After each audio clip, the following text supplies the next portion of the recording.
நான் திரு ஷியாம்கிட்ட கேட்குறேன் சார், நீங்கள் வெவ்வேறு மாநிலங்களில் இந்த மாதிரியான நிர்வாகத்துக்கு பிரச்சனை இருக்குது, இந்த மாதிரி ஒரு விஷயம்னா உடனே அரசாங்கம் சொல்கிறீங்க, இங்கே மட்டும் அதை ஏன் பேச மாட்டேங்கிறீங்க, அதில் என்ன சிக்கல் அப்படின்னு கேட்குறாரு. சார், அரசாங்கத்து பேர்லேயே பொறுப்பு இருக்குது, அதை நான் மறுக்கவே இல்லை. இதே மாதிரி 2017 ஷாருக் கான் வந்து ரயில்வே ஸ்டேஷனில் வராரு, குஜராத் மாநிலத்தில் பரோடா, அதாவது வதோதரா. அவர் வந்து இவர் தனிப்பாட்டில் போட்ட மாதிரி அவர் ஸ்மைலி பாலை வந்து கிரௌடில் தூக்கி போடுறாரு, ஸ்டாம்பீட் ஆகுது, நிறைய பேர் இறந்து போயிடுறாங்க. நெக்லிஜென்ஸில் வந்து அவரை அரெஸ்ட் பண்ணுறாங்க பிஜேபி கவர்மெண்ட்டை. ஆனால் கோர்ட் வந்து கேஸை தள்ளுபடி பண்ணிடுது பிற்காலகட்டத்தில். என்ன காரணம் அப்படின்னா, இந்த நெக்லிஜென்ஸ் வந்து கிரிமினல் சிவில் 2 நெக்லிஜென்ஸ் இருக்கு. சிவில் நெக்லிஜென்ஸை நம்ம ப்ரூவ் பண்ணிடுறாங்க. கிரிமினல் நெக்லிஜென்ஸ்ல வந்து மென்சரியா வந்து ப்ரூவ் ஆகாது. அதாவது குற்றமுறும் மனம் இருந்தால் தான் கிரிமினல் நெக்லிஜென்ஸ் வரும். அப்ப விஜய் வேணும்னே வந்து தாமதமா வந்து இவ்வளவு பேர் சாகணும்னு நினைச்சிருப்பாரா? வழி இல்லை. அவங்க என்ன சொல்றாங்க, சாகணும்னு கட்டாயம் எந்த தலைவரும் நினைக்க மாட்டாங்க, அதுல மாற்று கருத்தே இல்லை. ஆனால் கூட்டம் வரணும் அல்லது தனக்கான ஒரு அட்டென்ஷன் வரணும்னு முயற்சி பண்ணாருன்னு கோட்டீஸ்வரர் சொல்றாரு. அதுதான் அதுக்கான கூட்டம் வரணும். அது ஒரு அவரோட டிசைனு, அவரோட மோடஸ் ஆபரண்டி எதுவா வேணாலும் அதை நம்ம வச்சுக்கலாங்க. இந்த இடத்துல நம்ம என்ன பார்க்கணும்னா, விஐபி பெரிமீட்டர் நம்ம ராஜாராமுக்கு நல்லாவே தெரியும். விஐபி பெரிமீட்டர்ல விஐபி நிக்கிறாரு, அவரை சுத்தி இவ்வளவு டிஸ்டன்ஸ்ல இவ்வளவு பேர் நிக்கிறாங்களா, அவங்க யாருன்னு அவங்க அனலைஸ் பண்ணுவாங்க. அது கண்டிப்பாக அந்த கட்சிக்காரங்க, நம்பிக்கைக்குரியவர்கள், அவங்க தான் இருக்க முடியும். இப்ப இவ்வளவு ட்ரோன் பறக்குதுங்க, எவ்வளவு விபத்துகள் நடக்குது நமக்கு நல்லாவே தெரியும். எப்படி ட்ரோனை பறக்க அலோவ் பண்ணாங்கன்னா அவங்க ஆளுங்க. ஆனா இறந்தது யாருன்னா அந்த பெரிமீட்டர்ல இருந்தவங்க கிடையாது.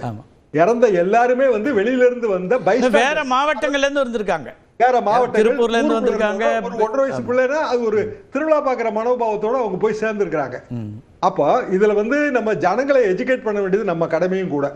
என்ன காரணம்னா, இந்த மாதிரியான ஒரு நட்சத்திர வெறி நமக்கு தேவையில்லை. எதுக்கு ஸ்டார் கிரேஸோட போறீங்க?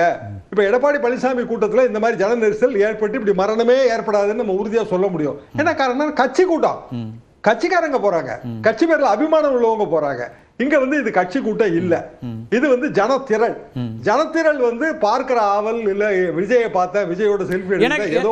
இன்னொரு கேள்வி என்ன முன்வைக்கப்படுதுன்னா திரு ஷியாம், இதே விதமா இந்த மாதிரியான ஒரு விபத்து அல்லது பெரிய மீளா துயர் வேற ஒரு கட்சியில, திமுகவோ அதிமுகவோ அல்லது வேறு எந்த கட்சியில நடந்தா அதை எப்படி அணுகியிருப்பாங்க, இன்னைக்கு எப்படி அணுகிறாங்கன்ற ஒரு கேள்வியும் முன்வைக்கிறாங்க. அதை எப்படி பாக்குறீங்க?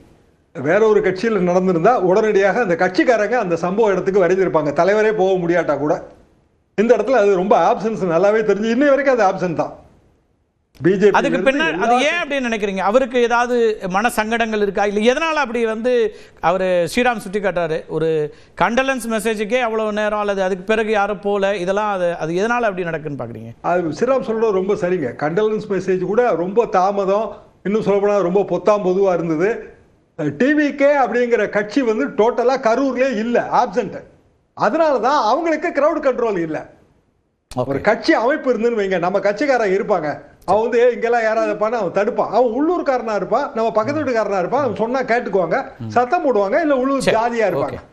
இங்க அது இல்லைங்கும் போது யாருக்கும் எந்த கண்ட்ரோலும் இல்லை, எல்லாமே போலீஸ் தான் செய்யணும் அப்படின்னா அது இம்பாசிபிள் டாஸ்க். இல்லை திரு ராஜாராம், இந்த இடத்துல அப்படிதான் இருக்கு இந்த கட்சின்றத அண்டர்ஸ்டாண்டிங் இருக்கும் தானே, நீங்கள் ரீடிங் இருக்கும், அப்சர்வேஷன் இருக்கும், அதுக்கேற்ற மாதிரி நீங்கள் நடந்திருக்கணுமேனு ஸ்ரீராம் சொல்றார். காவல்துறை இப்போ வந்து நீங்கள் முதல் இடத்துக்கு அவர் வரல, திருச்சி, நாகப்பட்டினம், திருவாரூர், அரியலூர், பெரம்பலூரில் போகவே முடியல, 12 மணி ஆகிடுச்சின்னு திருப்பி வந்துட்டார்.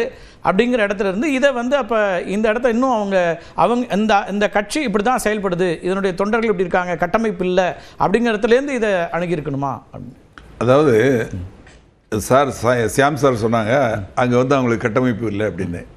ஆனால் அங்கே மாவட்ட செயலாளர்னு ஒருத்தர் இருந்து அவர் தான் இது கொடுத்துருக்காரு, மனு கொடுத்துருக்காரு. அப்போ அவருக்கு ரெஸ்பான்சிபிலிட்டி, அவருக்கு கீழே அடுத்த ரேங்கில் இருக்கிறவங்க, ஒவ்வொரு ஏரியாவில் இருக்கிறவங்கள அவர் ஆர்கனைஸ் பண்ணி இந்த இடத்துல நீங்கள் இருக்கணும், உங்கள் ஏரியாவிலேருந்து வரக்கூடியவங்களும் நீங்கள் இந்த இடத்துல வச்சு பார்த்துக்கணும், அவங்களுக்கு தேவையான தண்ணியை கொடுக்கணும், உணவை கொடுக்கணும், இந்த இடத்துல இருந்து எந்த பிரச்சனையும் நடக்கக்கூடாது, மரத்தில் ஏறாமல் நீங்கள் பார்த்துக்கணும், டிரான்ஸ்ஃபார்மர் ஏறாமல் பார்த்துக்கணும்னு சொல்லி அவர் தானே டெபியூட் பண்ணி அது ஒழுங்காக நடக்குதான்னு பார்க்கணும். அது பார்க்காம இருந்துட்டு அவர் வந்து அனுமதி மட்டும் கேட்டு, அதுக்கான பயிற்சி இல்லாத அல்லது அனுபவம் இல்லாத ஒருத்தங்க இப்பதான் களத்துக்கு தேர்தல் இதுல வந்து அனுபவமே இது சாதாரண விஷயம். நம்ம இது வந்து இதுக்குன்னு தனியா ஒரு ட்ரைனிங்லாம் எடுக்க வேண்டிய அவசியமே கிடையாது. ஒரு கட்சின்னு ஆரம்பிச்சு 2 வருஷம் ஆச்சு. அதுக்கப்புறம் முதல்ல தலைமை வந்து அவங்க வராங்கன்னா அவங்க வண்டிக்கு முன்னாடி 500 பேர்ல இருந்து 5000 பேர் மூவ் பண்றாங்க. அதை அவங்க அலோவ் பண்ணலாமா? அதனால் அவங்க எப்படி மூவ் பண்ணுறாங்கன்னா, இன்ச் பை இன்ச்சா மூவ் பண்றாங்க, வண்டியை போகவே விடல. ஆனா பார்க்கையில ஒரு அது அவர் தொடக்கத்துல காவல்துறைக்கு நன்றி கூட சொன்னார் திரு விஜய். என்ன வந்து இங்க கொண்டு வந்து விட்டதே காவல்துறை தான். அது உள்ள அவர் என்ன பண்ணிருக்கணும்னா, அவர் ஏர்போர்ட்ல இருந்து எஸ்கார்ட் பைலட் போட்டு சர்னா எந்த இடத்துக்கு வருமோ அந்த பாயிண்ட்டுக்கு வந்து அங்க பேசிட்டு அதை முடிச்சுட்டு அடுத்த இடத்துக்கு போயிருக்கணும். ஆனா ஒரு கூட்டத்தை திரட்டி கூடவே வச்சுக்கிட்டு இன்ச் பை இன்ச்சா மூவ் பண்ணி போய் அப்புறம் போய் இங்க பண்றதுக்கு வந்து என்ன ஆகுது? அதோட விளைவு நீங்க வர வர லேட்டாக அவங்க இருந்த இடத்துல இருக்கக்கூடியவங்க காலையில இருந்து உணவு இல்லாம குழந்தைங்க பெண்கள் அவங்க எல்லாம் தாங்குவாங்களா? அதை இந்த சூழ்நிலையில அவங்களே வந்து அவர் சார் சொன்ன மாதிரி அவங்க வந்து ரொம்ப க்ஷீணிச்சு போய் டீஹைட்ரேஷன் ஆகி இருக்கிறாங்க. அந்த சமயத்துல மேல இருந்து குதிக்கிறதோ மேல இருந்து கிளை இடிஞ்சு விழுதோ இவங்க மேல இருந்து போனவங்க அந்த தகரம் இடிஞ்சு விழுறதோ அவங்க மேல விழுந்து அவங்க தாங்குவாங்களா? இதெல்லாம் அவங்க உணர்ந்து பார்க்கணும். நம்மளை நம்பி வந்திருக்காங்க, நம்ம சொல்லிதான் நம்ம பேசுறோம் அப்படிங்கிற பாக்குறதுக்கு தான் இந்த பப்ளிக் வந்திருக்காங்க. அவங்க தான் நமக்கு ஓட்டு போட போறாங்க.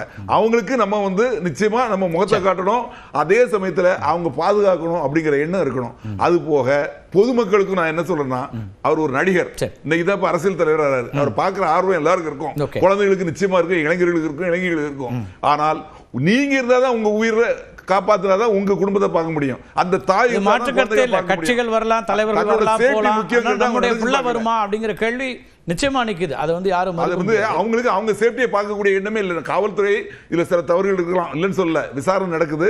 அதுல வந்து சார் சொன்னாரு அவ்வளவு காவலர்கள் இருந்தார்களா, யாரோ ஒரு பெண்மணி சொன்னாங்கன்னு சொல்றாங்க. ஆனா எத்தனை காவலர்கள் இருந்தாங்க, யார் யார் இருந்தாங்கன்னு லிஸ்ட் எடுப்பாங்க. நாளைக்கு அவங்க இருந்தாங்கன்னா நம்மளை விசாரிப்பாங்க, அவங்களுக்கு ஸ்டேட்மெண்ட் போடுவாங்க. ஆக அதெல்லாம் போய் சொல்ல முடியாது. ஆனா என்ன நடந்தது விசாரணை பண்ணுவாங்க, விசாரணையில தெரிய வரும். ஆனா யாரு தவறு செய்திருந்தாலும், காவல்துறையா இருந்தாலும் சரி, அந்த கட்சிக்காரங்க இருந்தாலும் சரி, இந்த மரத்துல ஏறி அதனால வந்து இது மாதிரி பிரச்சனைகள் நடந்தாலும் சரி, இவர் டிலே பண்ண இருந்தாலும் சரி, அவங்க மேல் கடுமையான நடவடிக்கை எடுங்க. போயிருக்கிறது 41 உயிர்கள், இன்னும் எத்தனை போகும்னு நமக்கு தெரியாது. அந்த ஒரு சூழ்நிலை இந்த மேல் வரக்கூடாது. சார் சொல்றது கூடுதலாக ஒரே ஒரு பாயிண்ட் தான். காவலர்கள் எத்தனையோ, அந்த காவலர்கள் அவ்வளவு பேரும் என்னென்ன வேலைகள் அங்க செய்தாங்கிறது நமக்கு தெரியாது. அவங்க எத்தனையோ பேருக்கு எவ்வளவோ உதவிகள் செய்திருக்க கூடும்.